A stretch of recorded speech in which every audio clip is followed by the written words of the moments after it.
Bayisenge niwe ugiye gutera penalty ya mbere y'ikipe ya Rayon Sport.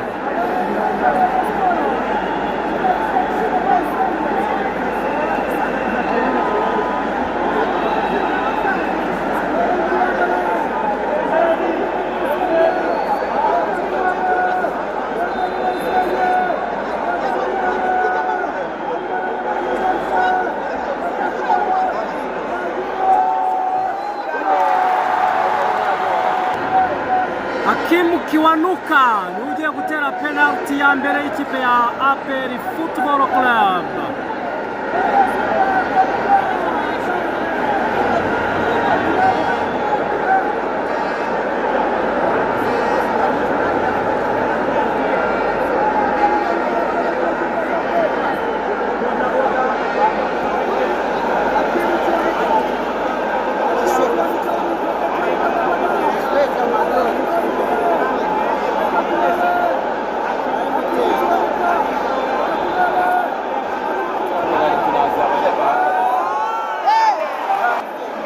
Olivier Kwizera niwe ugiye gutera penalty ya kabiri ya Rayon Sport.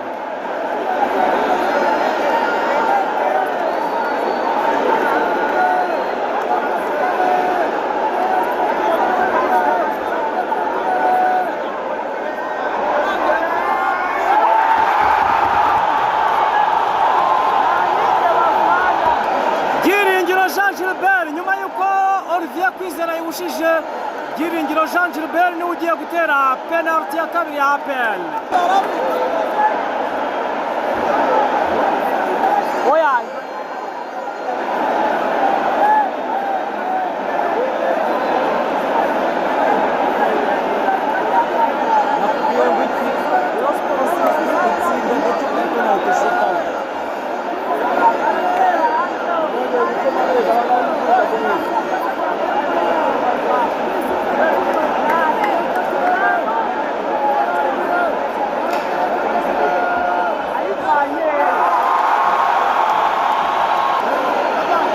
Ndikumana Asman niwe ugiye gutera penalty ya gatatu ya Rayon Sport. Penalty ni ebyiri z'ikipe ya APR zinjiye, ikipe ya Rayon Sport yahushije penalty imwe, bagiye gutera penalty ya gatatu.